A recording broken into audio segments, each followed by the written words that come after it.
Clara Matthews, a resilient waitress at Maple and Pine Diner, hides her struggles behind a kind smile, carrying her late father's dog tag as a reminder of her strength. After surviving a wildfire and years of hardship, she faces a new challenge: an unjust boss, Roy Fenwick, who punishes her for giving a hungry stranger a free meal. As Clara grapples with slashed shifts and mounting bills, the stranger, Jonathan Pierce, leaves behind a mysterious business card. What secrets does it hold? Could this chance encounter unravel Clara's quiet life and spark an unexpected fight for justice? If Clara's story of courage and kindness inspired you, please support our channel. Like, share, and subscribe to help us share more heartfelt stories. Your support keeps these narratives alive, reminding us all that small acts can create big change. Join our community and make a difference today. Clara Matthews stood behind the counter of the Maple and Pine Diner, her fingers trembling as they traced the worn edges of a tattered business card. Left behind by a limping stranger 2 nights ago, it now seemed to hold a weight far beyond its faded ink. Night after night, in the quiet of this small upstate New York diner, Clara served meals and poured coffee, her smile a fragile mask hiding the exhaustion within. Beneath her green uniform, her father's dog tag pressed against her skin, a silent reminder of the life she'd lost. 5 years ago, a wildfire had stolen her home, her memories, and nearly her spirit, leaving only this small piece of metal to carry her forward.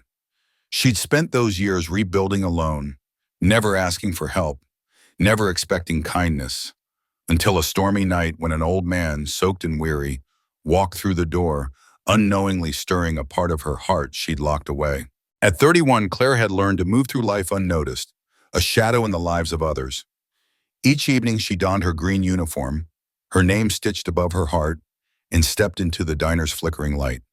The silver chain around her neck, barely visible, held her father's dog tag, its edges smoothed by years of her touch.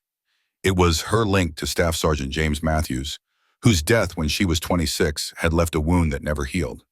The fire a year later had taken their home, her photos, her sense of safety, leaving her to face the world with nothing but grit. She didn't break or beg. She tied her apron, pinned her hair, and kept going, her father's steady voice echoing in her mind. The Maple and Pine Diner was a modest place, its red exterior weathered, tucked between a gas station and a laundromat. For Clara, it was her anchor. 5 years of night shifts, 6 days a week, had made her a fixture. Dependable to locals, replaceable to her boss, essential to her survival. Customers, truckers, shift workers, salesmen, came and went, their faces fading into a haze of routine. She served them with quiet grace, but her paycheck never stretched far enough. Rent loomed 5 days away, with only half the amount saved. Yet she arrived that Tuesday night, resolute, as rain began to fall. By 8, the rain was a torrent, blurring the diner's windows. Inside, the hum of lights and clink of utensils filled the silence. Clara refilled ketchup bottles, her thoughts heavy, each task a shield against despair. At 8:42, the door's bell rang and she looked up. An older man entered, hunched and drenched, his gray hair dripping. His cane scraped the floor, his right leg dragging, and he clutched a frayed briefcase tightly. Clara's heart ached. She saw herself in his weary resolve. "Evening," she said softly, offering a menu. "Something hot to drink?" His eyes, tired and blue, scanned the prices. "Just coffee," he rasped, his grip tightening on the briefcase. The old man's voice was barely audible, a low murmur that seemed to dissolve into the hum of the diner. "Black coffee, please," he said, his words carrying the weight of exhaustion. Clara, standing behind the counter, noticed the way his hands shook as he spoke. Not the tremble of age, but something rawer, hungrier. His fingers, thin and weathered, clutched the edge of the counter as if it were the only thing keeping him upright. She'd seen that look before, too many times in the faces of strangers who wandered into the diner late at night. Hollow eyes, a quiet desperation that clung to them like damp clothes. It was a look that spoke of missed meals, sleepless nights, and a world that hadn't been kind.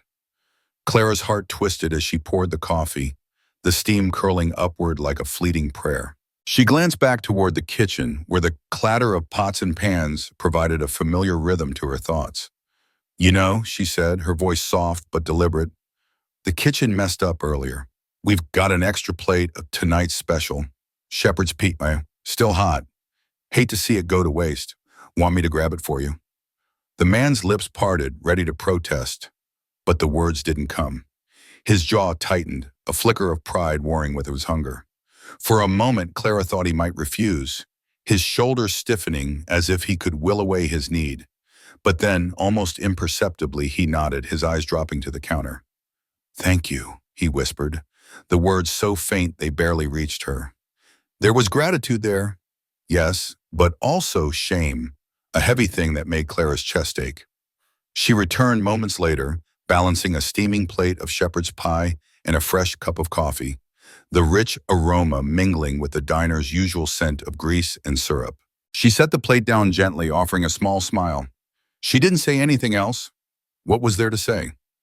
The man, who had avoided eye contact when he first shuffled through the door, finally looked up. His gaze met hers, and in it, Clara saw something that stopped her cold. His eyes were tired, yes, but there was a spark of something else. Gratitude, maybe, or a faint glimmer of hope, like a candle flickering in a storm. It was a look that reminded her of her father, the way he'd looked at her when she'd brought him soup during his final days, when pride and love had tangled in his expression. Clara turned away quickly, busying herself with wiping down the counter, but not before she caught the shadow of movement from the office window. Roy Fenwick, the diner's manager, had been watching. His heavy footsteps thundered through the swinging door just as the man lifted his fork, the shepherd's pie still steaming. What the hell is this, Clara? Roy's voice was sharp, cutting through the diner's low hum like a knife. We're not running a damn charity here. Clara squared her shoulders, her pulse quickening, but her voice steady. I told him it was a kitchen mistake, she said, meeting Roy's glare. It was going to waste otherwise. Roy's face reddened, his thick finger jabbing in her direction. That's coming out of your paycheck. You hear me? His words were laced with venom, but Clara didn't flinch. She'd faced worse than Roy's bluster. Years of scraping by, of carrying her father's memory like a weight she couldn't set down. The man at the counter started to push the plate away, his hands trembling again, his voice rising in protest. No, I don't want, please, Clara interrupted softly, her hand resting lightly on the edge of the table, her eyes still locked on Roy. Eat. Her tone was quiet but firm, a plea wrapped in resolve. The man hesitated, then picked up his fork again, taking a small, tentative bite. Roy's sneer deepened, his voice dripping with disdain. You pull this stunt again, Clara, and you're out. I don't care how long you've been here. He turned on his heel, storming back to his office, the door slamming behind him with a force that rattled the coffee mugs on the counter.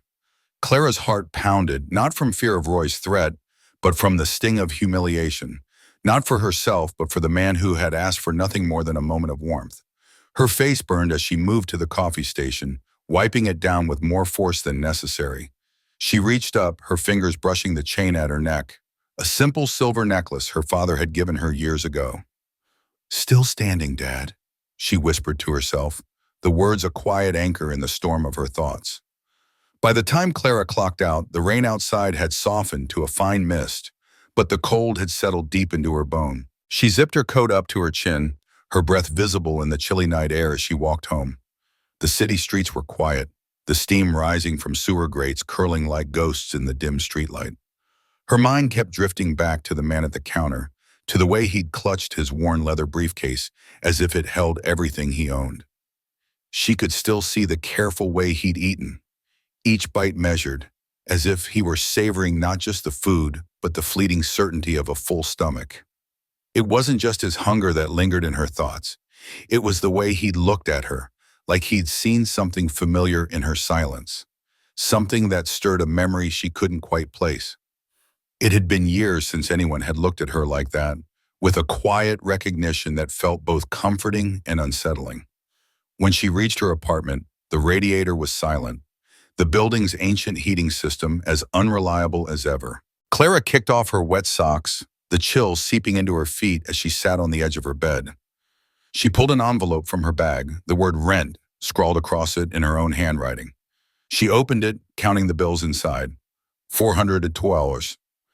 That was all she had left after paying for groceries and adding to the modest funds she'd set up for her father's memorial. She needed $700 Friday, and the math was merciless. Her hands trembled, not from the cold, but from the weight of everything. The diner, Roy's threat, the man's quiet gratitude, the constant grind of making ends meet. She stared down at her lap, willing herself to hold it together. She'd been through worse. She'd keep going. The next morning, Clara arrived at the diner 15 minutes early, as she always did. The air smelled of burned bacon and bleach, a familiar combination that grounded her despite the knot in her stomach. She tied her apron with practiced efficiency, pulled her hair back into a tight ponytail, and tried to shove the previous night's events out of her mind. But the image of the man's face lingered, his tired eyes and the faint spark of hope they'd held.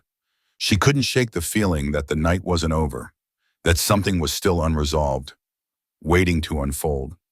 Clara Matthews felt the weight of Carl Roy's gaze from behind the diner's counter, his voice cutting through the hum of the morning crowd like a blade. "Matthews," he barked, his tone sharp enough to make her flinch. "You're in Section 3 now." The words landed like a slap, and Clara's heart sank. Section 3 was the diner's dead zone, 2 booths tucked beside the restrooms, where the air carried a faint whiff of bleach, in a rickety corner table that wobbled with every touch.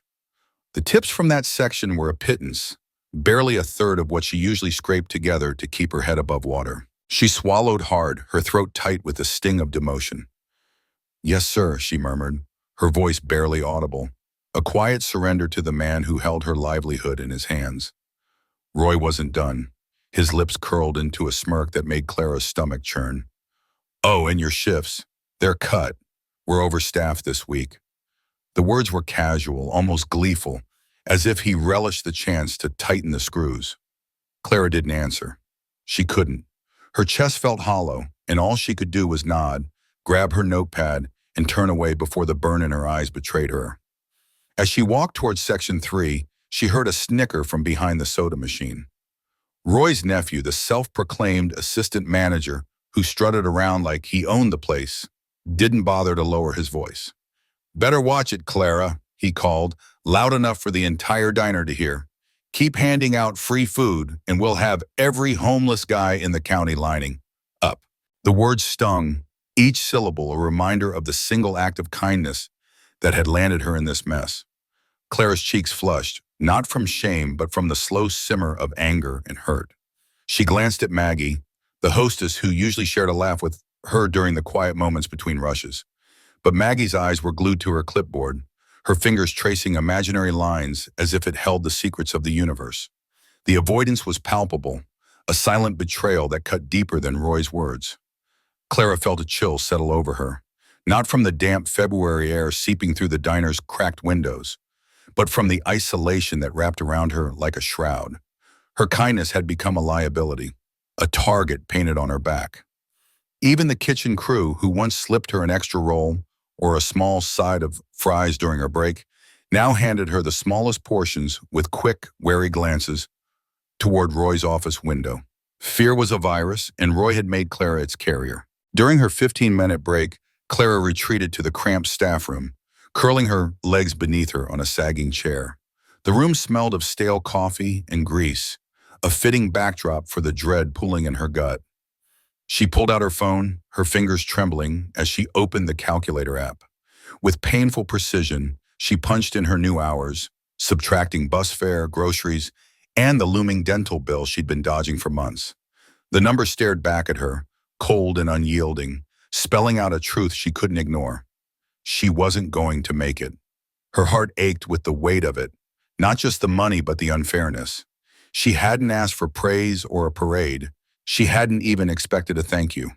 All she'd done was give a hungry man a meal, unable to bear the sight of him limping back into the rain with nothing but hunger in his eyes. It was one moment of compassion, and now it was costing her everything. That afternoon, the diner hit a rare lull, the kind where the hum of the refrigerator seemed louder than the chatter of customers. Clara was carrying a tray of glasses back to the dishwasher, her arms aching from the weight, when her foot caught a slick spot on the tile. Her heart lurched as she stumbled, catching herself just in time, but the tray tilted, and a single glass slipped free. It hit the floor with a sharp, echoing crash, shards scattering like her fragile hopes. Before she could even process the accident, Roy was there, his presence looming like a storm cloud. "That's coming out of your paycheck, too," he snapped, his voice loud enough to draw the eyes of 3 customers at the bar. Clara knelt to gather the broken pieces, her hands shaking not from the cold floor, but from the injustice of it all. "It was an accident," she whispered, her voice barely holding together. "Accidents cost money," Roy shot back, his words dripping with disdain. "Maybe think about that next time you hand out my inventory like it's candy." The accusation burned, searing through the last of her composure. Clara's face flushed, not with embarrassment, but with a deep, smoldering anger. She'd given everything to this diner, covered shifts when others called out, worked doubles without complaint, never once taken a sick day. She'd endured Roy's insults, his nephew's taunts, the customers who snapped their fingers like she was a servant. But this shattered glass on the floor, felt like the final fracture in her dignity. Each shard she picked up was a reminder of how little her loyalty meant. That night, after the last customer shuffled out into the dark, Roy vanished into his office without so much as a glance. Clara moved through her closing routine in silence, locking the front door, mopping the floors, wiping down every booth with methodical care. The diner was quiet, save for the faint hum of the neon sign outside. When she reached the booth where the limping man had sat earlier that day, she paused. Something caught her eye, a small, rectangular object resting near the edge of the table. She reached for it, her fingers brushing against a worn business card. She picked it up slowly, her breath catching as she read the words. Jonathan Pierce, SOR, Veteran Advocacy and Labor Rights, Albany, and on. Clara stared at the card, its edges soft and frayed from years of handling. Her mind raced with questions. Why had he left it? Was it an accident, dropped in haste as he left? Or was it something more? A quiet thank you, a lifeline, a reason. Her heart thudded with a flicker of hope, fragile but persistent. She didn't know Jonathan Pierce or what SOR was, but the card felt like a tether to something beyond the diner's suffocating walls. She slipped it into her pocket, her fingers lingering on its worn surface. As she finished cleaning, the weight of the day pressed down on her, but the card in her pocket was a small, secret spark. Maybe, just maybe, it was a sign that her kindness hadn't been for nothing. Clara had never been one to put much stock in omens or cosmic hints. Signs felt like something out of a fairy tale, too whimsical for the hard edges of her life. But people she believed in. She saw the good in them, even when they stumbled into her world soaked and weary, carrying burdens that left traces of unexpected light in their wake. That's what she told herself as she trudged through the damp chill of an early morning toward the Maple and Pine Diner, her boots crunching against the gravel lot. The sun was barely up, its weak rays struggling through a veil of leftover storm clouds, casting a pale, ghostly glow over the sleepy town. Clara's breath puffed out in small clouds, her fingers numb around the strap of her worn apron. She'd arrived early, as she always did, to open the diner, to coax the ancient coffee machine to life, and wipe down the counters before the first regulars shuffled in. But today, something felt off, like the air itself held its breath. Her eyes caught on a sleek black sedan parked haphazardly across 2 spaces in the lot. It gleamed under the faint sunlight, its polished surface a stark contrast to the rusted pickups and weathered station wagons that usually dotted the diner's parking area. This car didn't belong here. Not in this forgotten corner of town where time seemed to move slower, where the people and their vehicles wore their struggles like badges. Clara's steps slowed, a flicker of unease curling in her chest. She didn't know why, but the sight of that car made her heart beat a little faster, as if it carried a message she wasn't ready to hear. She shook it off, pushed open the diner's glass door, and stepped inside. The familiar scents greeted her: burnt coffee, fried bacon, and the faint sweetness of pastries under the glass case. The red vinyl booths, cracked and faded from years of use, stood in their usual rows, and the fluorescent light above the pastry case flickered with its predictable stutter. Everything was as it should be, yet Clara's skin prickled with the sense that something had shifted. Her gaze swept the room and landed on the counter where a man sat sipping coffee from one of the diner's chipped mugs. It was the limping man from the night before, the one who'd come in drenched from the rain, clutching a battered briefcase like it was his only anchor. But now he was transformed. His face was clean-shaven, his hair neatly combed, and he wore a wool coat over pressed slacks. He sat with a quiet confidence, no longer the broken figure who'd seemed lost in the storm. Clara's breath caught as she studied him, her mind racing to reconcile the man before her with the one she'd seen last night. He looked like someone who'd remembered who he was, someone who'd found solid ground after years adrift. But he wasn't alone. Beside him sat a woman, tall and poised, her presence commanding the room without effort. She was in her 50s, her navy blazer tailored to perfection, the crisp fold of her collar and the neatly clipped pen in her pocket exuding authority. She was an anomaly in the diner's humble surroundings, yet she seemed entirely at ease. Her posture relaxed as she stirred her coffee. Clara's heart stuttered. The woman's presence felt like a puzzle piece that didn't fit, a disruption in the familiar rhythm of the diner. For a moment, Clara stood frozen, her hands tightening around her apron strap as if it could ground her. The woman turned, her sharp eyes locking onto Clara's. "Miss Matthews?" she asked, her voice smooth and steady as she rose from the stool. Clara nodded, her throat tight, unsure why the stranger knew her name. The limping man stood too, his movements deliberate but graceful despite his uneven gait. He extended a hand, his expression warm, but tinged with something deeper, regret, perhaps, or recognition. "I don't believe I properly introduced myself last night," he said, his voice calm yet resonant, carrying a weight that made Clara's pulse quicken. "Jonathan Pierce." Clara shook his hand, her fingers trembling slightly. His grip was firm, reassuring, but her mind was spinning. I got your card," she managed, her voice barely above a whisper. She'd found the business card tucked into the pocket of her apron after he'd left the night before, its edges worn, but the name printed in crisp, professional font. Jonathan Pierce, attorney at law. She hadn't known what to make of it then, and she still didn't now. "I hoped you would," Jonathan replied, a soft smile tugging at his lips. His eyes held hers, and for a moment Clara felt as if he could see straight through her, through the exhaustion, the quiet resilience, the dreams she'd tucked away in the corners of her heart. Before she could find words, the kitchen door swung open with a bang, and Roy, the diner's gruff owner, burst into the room. His face was flushed, his apron stained with grease, and his eyes widened at the scene before him. "You can't just barge in here," he began, his voice sharp with indignation. The woman in the blazer raised a single hand, a gesture so understated yet commanding that Roy's words died in his throat. "Mr. Roy Fenwick?" she asked, her tone cool but unyielding. Roy blinked, caught off guard. "Yes," he muttered, his bravado faltering. "My name is Eleanor Blake," the woman continued, her voice cutting through the air like a blade. "I'm with the New York State Bar's Division of Labor Ethics. From what I've gathered, your treatment of your employees violates several state labor statutes." The words landed like a thunderclap, and the diner fell silent. Even Carl, one of the regulars, froze mid-sip, his coffee cup hovering halfway to his lips.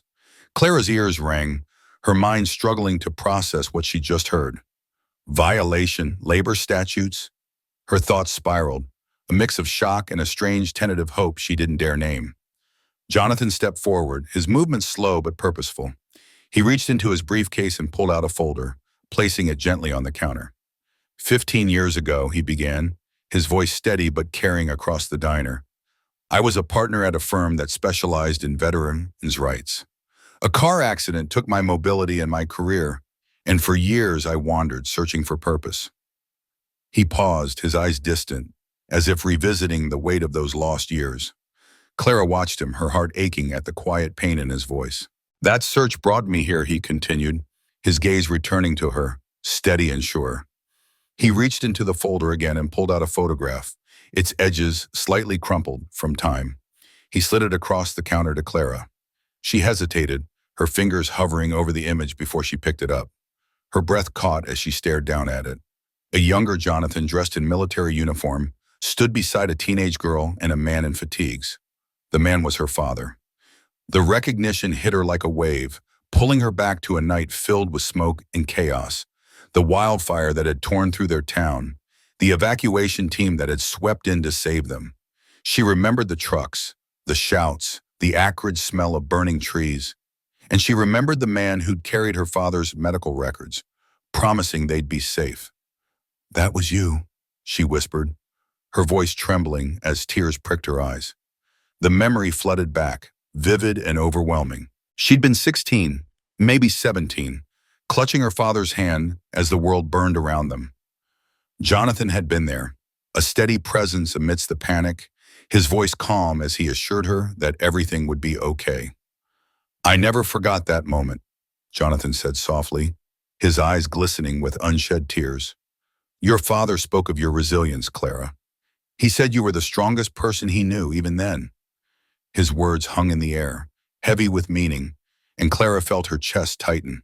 She'd spent so long carrying the weight of that night, the loss of her father, the struggle to keep going. To hear someone else acknowledge it, to see her strength reflected in his eyes, it was almost too much. Clara's gaze flicked between Jonathan and Eleanor, her mind racing to piece together what was happening.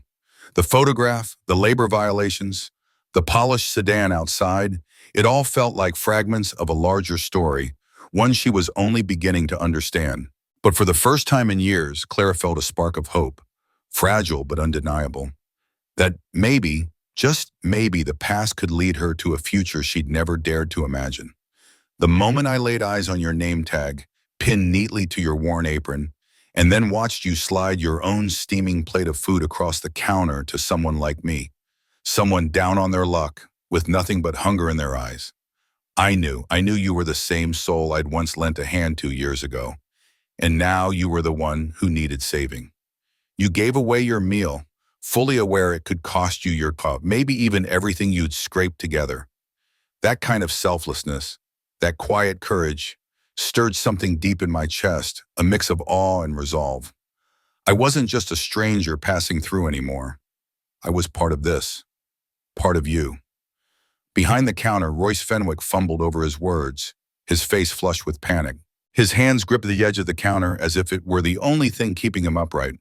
He tried to speak, to deflect, to regain control, but his stammering fell flat, swallowed by the heavy air of the diner. It was Eleanor Blake who cut through the silence, her voice like a blade, calm, precise, and chilling. She stood tall, her tailored suit a stark contrast to the greasy linoleum floor. "We've already cataloged multiple potential violations," she said, her eyes locked on Royce. "Unlawful deductions from paychecks, retaliatory scheduling changes, and documented instances of threatening behavior.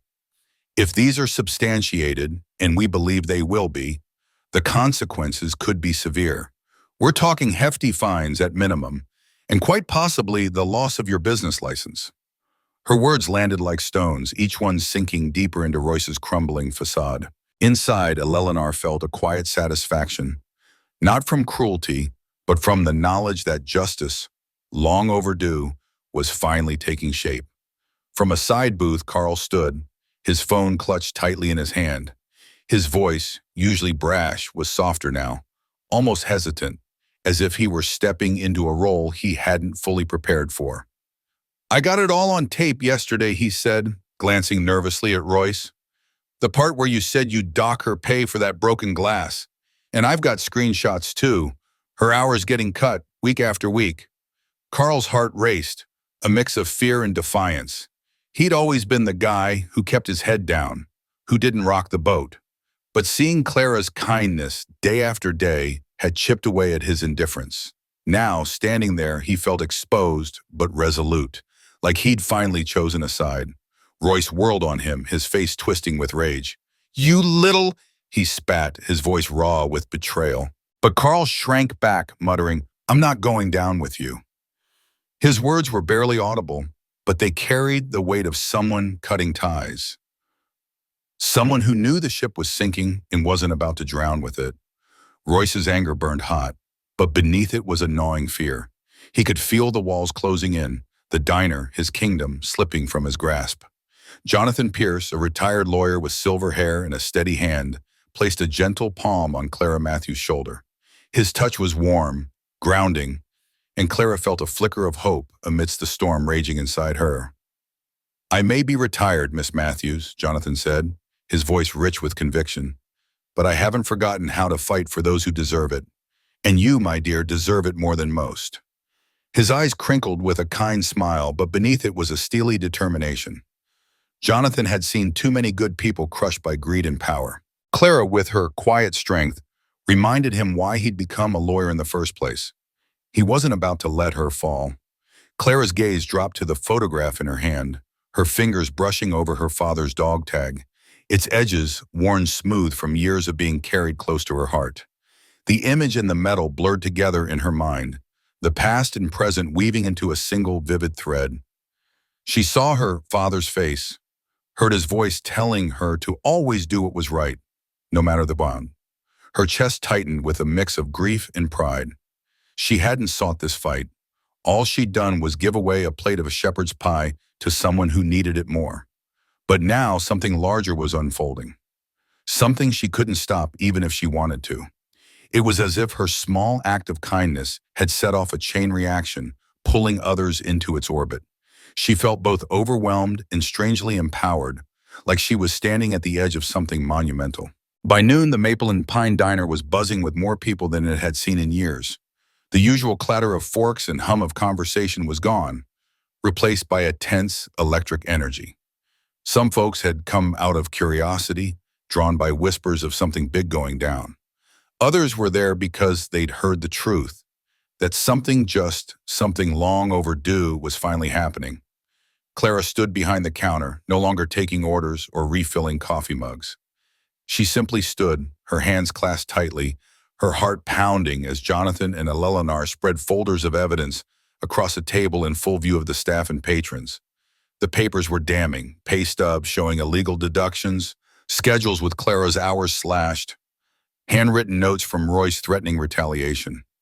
Each document was a piece of a puzzle, and together they painted a picture of a man who'd abused his power for far too long.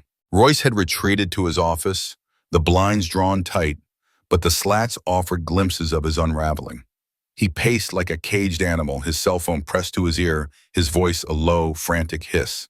Sweat glistened on his forehead, and his hands shook as he barked orders to someone on the other end, his lawyer maybe, or a friend with the connections. But no amount of yelling could hide the truth. He was cornered. Inside, Royce was spiraling. He'd built this diner from nothing, poured his life into it, but his pride had curdled into something darker, something that justified cutting corners, punishing employees, bending the rules. Now it was all crashing down, and the weight of it was suffocating. Maggie, the hostess who'd worked at the diner for 3 years, finally found her voice. She stood before one of the young legal assistants who'd driven up from Albany to collect testimonies, her hands trembling as she spoke. "Clara trained me on my first day," she said, her voice cracking with emotion. "She showed me how to work the register. Even stayed late to make sure I got it right. When I couldn't afford gas to get home one night, she slipped me $20 from her own pocket. Never asked for it back." Maggie's eyes welled up as she remembered Clara's quiet kindness, the way she'd always been there. No questions asked. The assistant, a woman with a gentle demeanor, leaned forward. "Did you ever see any unfair treatment from management?" she asked softly. Maggie hesitated, her loyalty to the diner warring with her need to tell the truth. Then she nodded, her resolve hardening. "Clara covered every shift I missed when my daughter was sick. Never complained, not once. Not even when Royce cut her health insurance last winter. He said it was too expensive to keep her on the plan." The assistant scribbled a note, her pen moving quickly. Maggie felt a weight lift, but also a pang of guilt for staying silent so long. A few booths away, a burly truck driver who stopped by every Thursday morning pushed himself to his feet. His face was weathered, his eyes tired, but there was a quiet determination in his movements. Without a word, he pulled a crumpled $20 bill from his wallet, walked to the counter, and dropped it into a tip jar that hadn't been there before. Someone had taped a handwritten note to it, "Clara's Fund." The driver's heart swelled with a mix of gratitude and shame. He'd eaten at the diner for years, always leaving a small tip for Clara, but he'd never really seen her until now. Her kindness, her sacrifice, it hit him hard, and this was the only way he knew to show he cared. One by one, others followed. A mother juggling two toddlers dug into her purse for a few dollars, her face etched with empathy. An elderly man with a cane shuffled forward, his hands shaking as he added a $5 bill. A teenage boy with headphones around his neck tossed in a couple of bucks, his usual aloofness replaced by a quiet respect. These were people who'd barely spoken to Clara over the years, who'd seen her as just another waitress. But now they saw her for who she was, a woman who'd given more than she had, who'd stood up for what was right. The first jar filled quickly, and someone grabbed another, taping the same note to its front. The act of giving, small as it was, bound them together, a silent promise that Clara wouldn't face this alone. For 5 long years, Clara had moved through the diner's familiar rhythm, her hands steady as she poured tea for Mrs. Evelyn Harper, an elderly woman whose eyes now glistened with unshed tears. "Every morning, dear, you've brought me my breakfast," Evelyn said, her voice trembling with emotion. "After my George passed, I felt so alone. But you remembered I like my tea with just a whisper of sugar and a slice of lemon. You saw me, Clara, when I felt invisible." The words pierced Clara's heart, stirring a warmth she hadn't felt in years, but also a quiet ache. She'd always thought her small acts of kindness went unnoticed, lost in the clatter of plates and the hum of morning chatter. Now, standing behind the counter, she felt the weight of Evelyn's gratitude settle over her like a soft, unexpected blanket. Clara's gaze drifted around the diner, her sanctuary and her burden. The walls, weathered by time, bore the scars of countless spills and hasty repairs, peeling paint, grease-stained wood, cracked vinyl booths. Yet today the space felt transformed, alive with a pulsing energy she couldn't quite name. It wasn't just a diner anymore. It was a stage where something raw and righteous was unfolding. Her hands shook as she clutched the edge of the counter, her mind racing.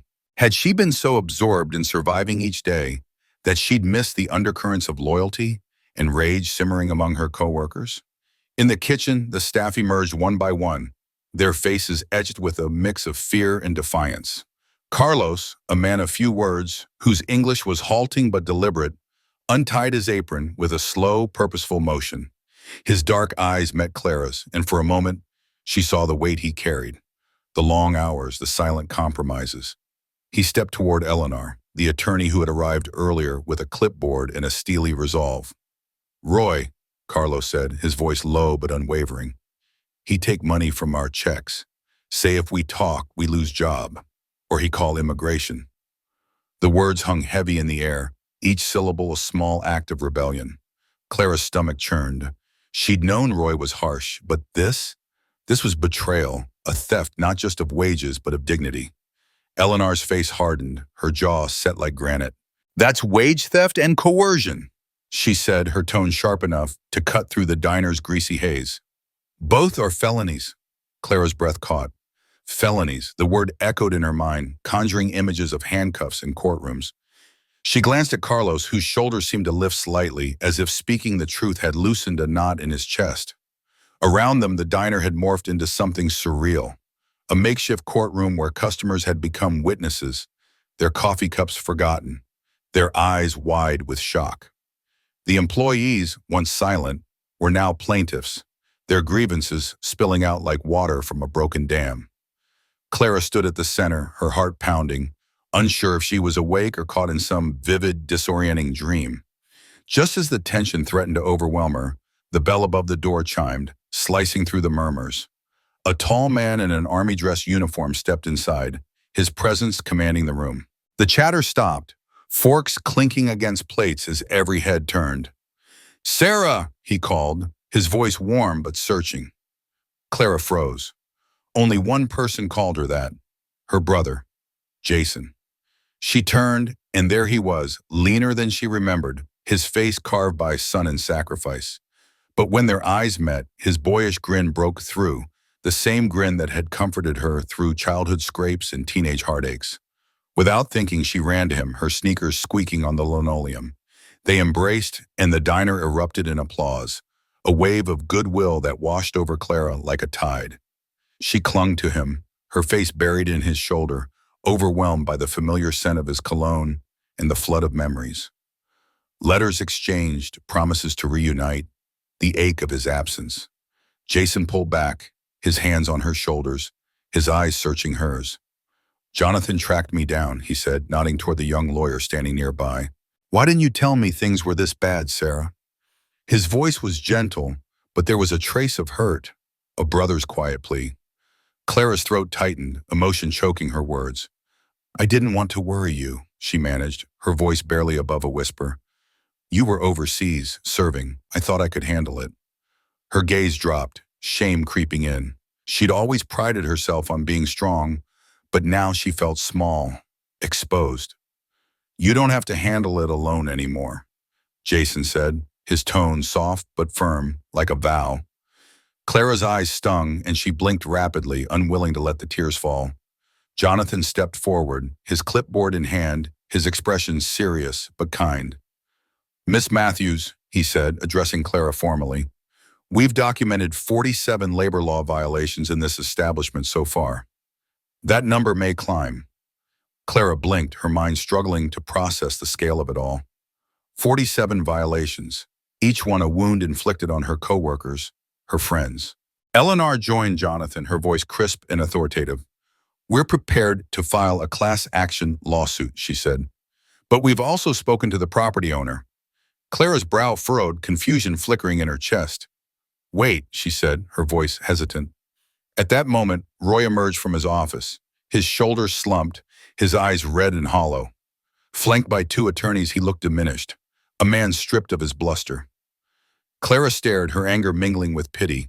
She'd feared Roy for so long, but now he seemed almost frail, a shadow of the tyrant she'd known. "We've reached a settlement," Eleanor announced, her words cutting through the silence. "Mr. Fenwick has agreed to sell his business interest in exchange for leniency and to avoid criminal prosecution." Clara's head spun. A settlement? Selling the diner? Jonathan smiled, a glint of hope in his eyes. "With the settlement we're filing," he said, "you could take over the lease, Clara, if you wanted." The words landed like a thunderbolt. "Her? Run the diner?" She shook her head, disbelief coursing through her.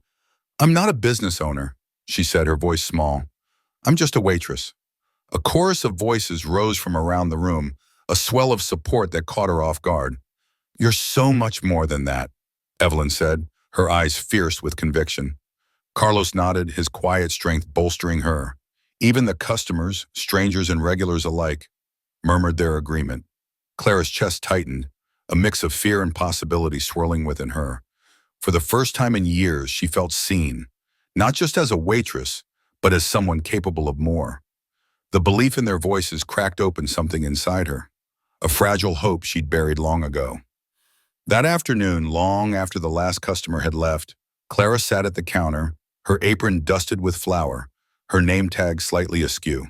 The diner was quiet now, the only sound the steady hum of the old refrigerator, a familiar companion that seemed to echo her thoughts. In her hand, she held the keys to the diner, their cold metal weight grounding her. They felt heavier than she'd expected, each key a symbol of responsibility, of possibility.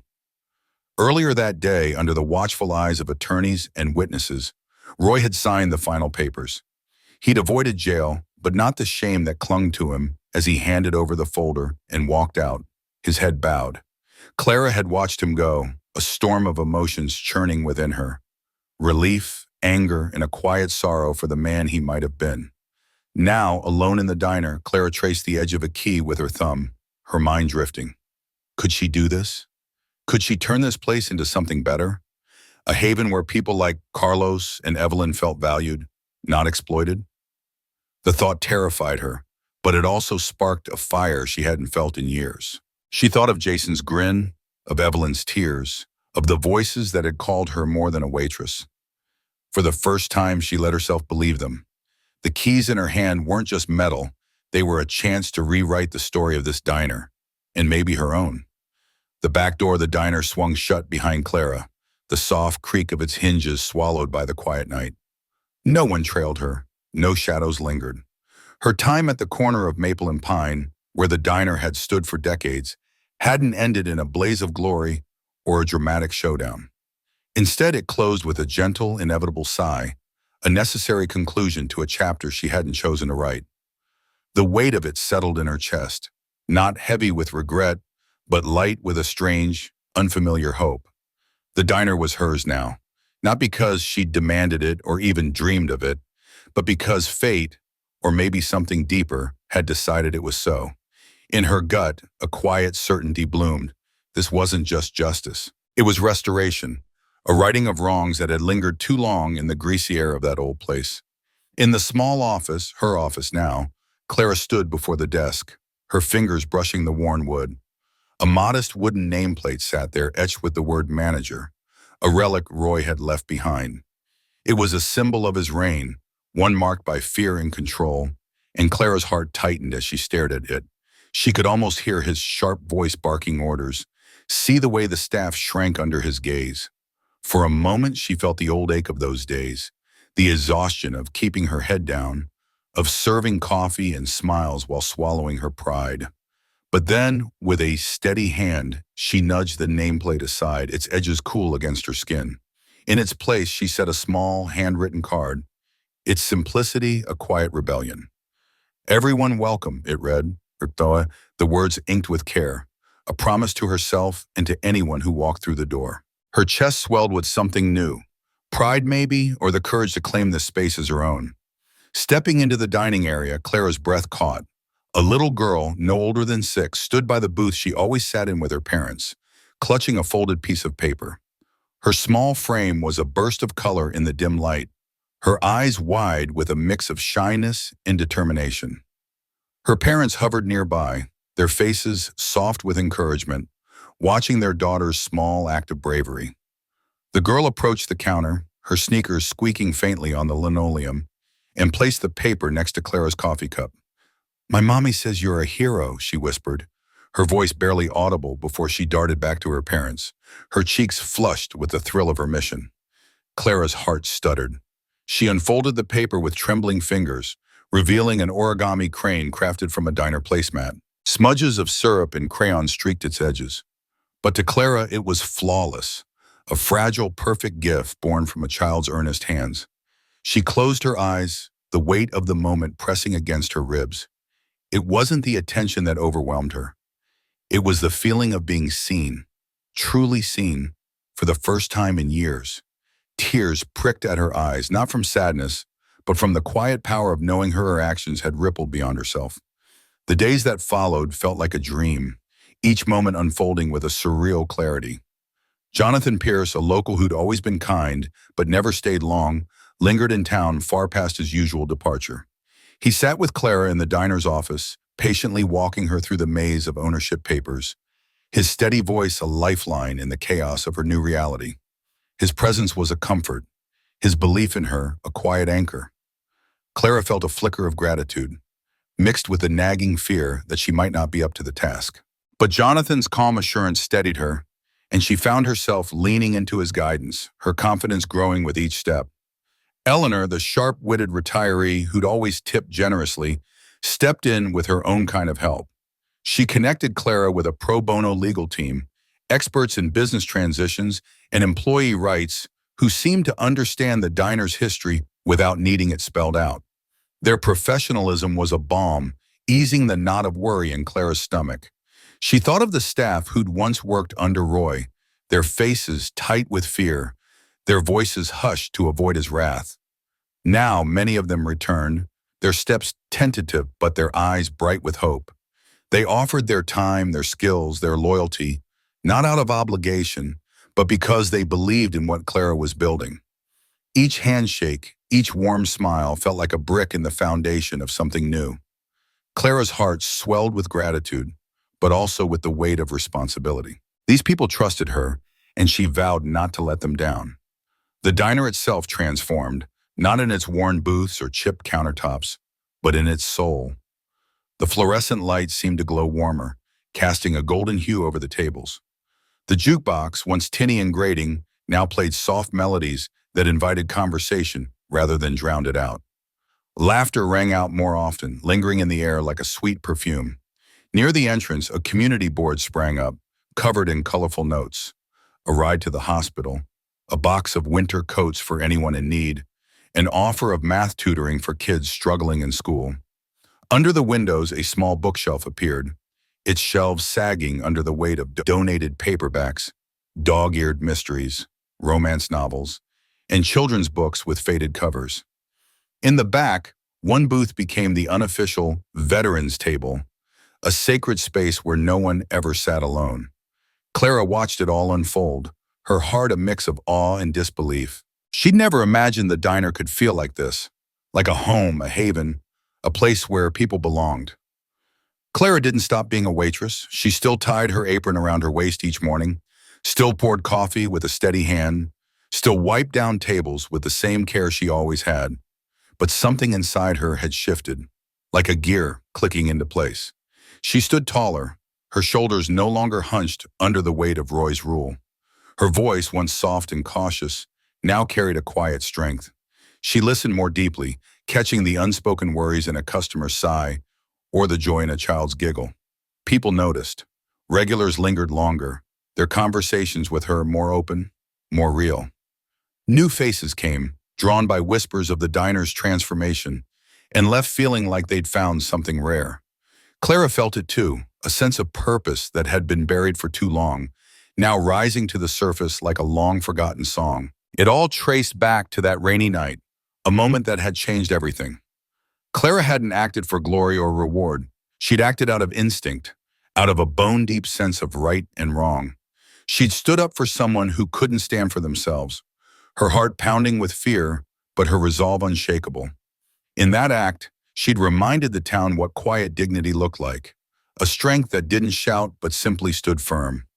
She thought of her father, his dog tag hanging against her chest, a talisman of his own quiet courage.